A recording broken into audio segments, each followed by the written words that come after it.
My name is Alexandra Hsie. I am an assistant integrated producer at Townhouse, and I am a bisexual person.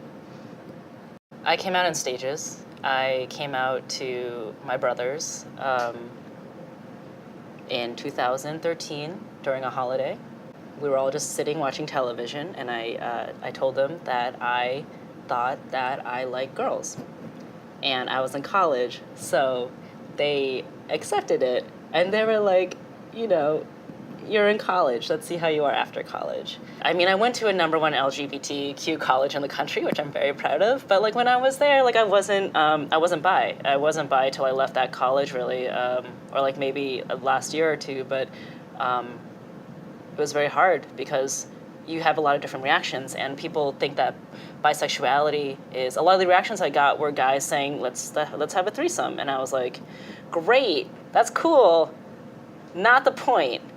But it was very hard to justify being bisexual because no one at the time seemed to really take it seriously, or thought it was a fling, or I was in college, or they're just like, oh, you're trying out girls, like you can try out a sexuality, which experimenting is good, and I believe in the spectrum, but it was very hard to just put my foot down and say, I am bi, I date men and I date women. I'm terrible at dating women, but I try to sometimes. So it was very hard, it was very tough. It took a long time to get to that portion of myself and admit that to myself. But I'm very happy that I was able to come to that conclusion and I was able to explore. And then I inadvertently came out to my parents this past year when I posted a rant about Trump. And they saw that I was bisexual, and my parents asked me about that. When I was younger, you know, my mom had, not knowingly, hurtingly said this, but she was like, don't ever tell us if you're gay. And it was kind of tough because I liked girls, and I didn't want to deal with it until I brought a woman home. And I didn't want to bring a woman home because I didn't want to deal with it. It was a catch-22. So it wasn't really till I moved to New York City, and then I kind of explored a little bit with that.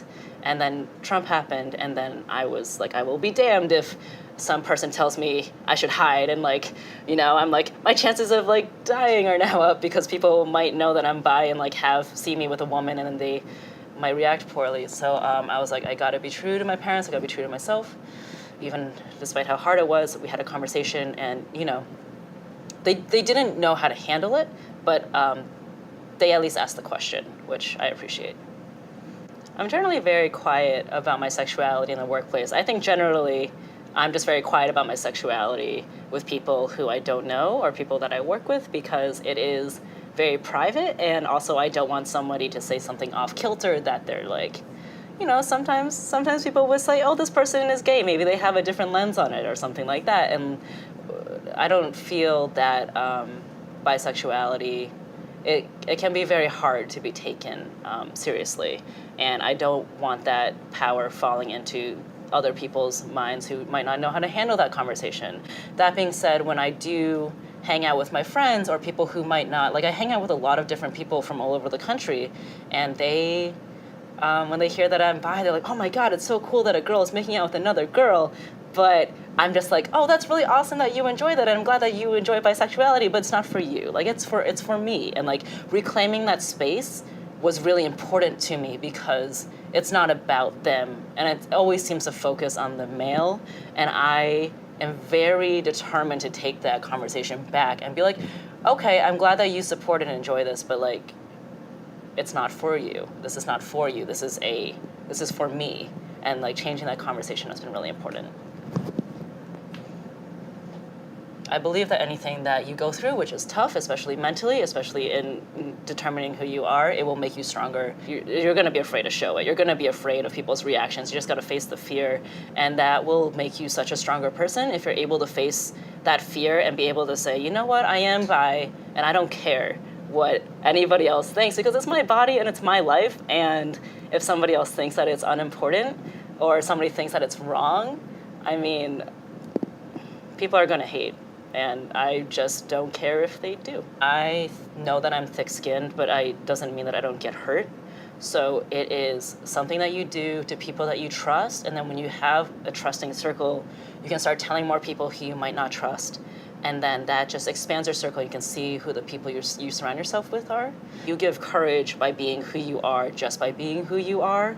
And that's important to the younger generation who might follow you. I am part of the Sirens. It is a women's motorcycle club, and it focuses on, it focuses as a lesbian motorcycle club, but all women are invited.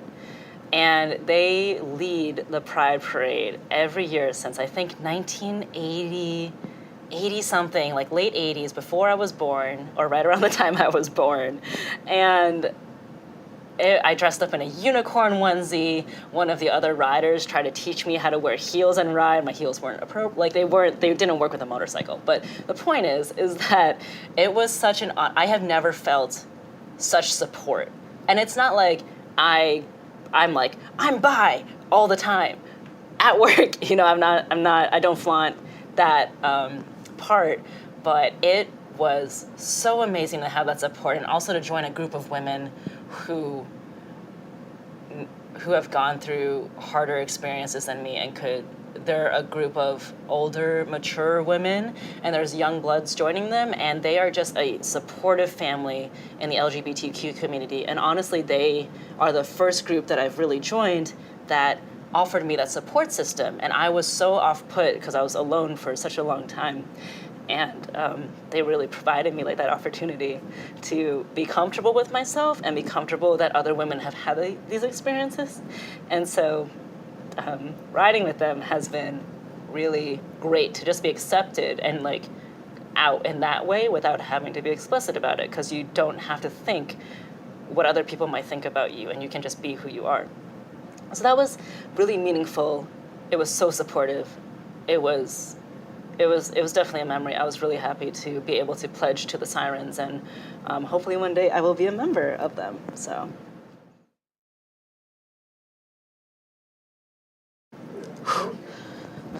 I said I would cry.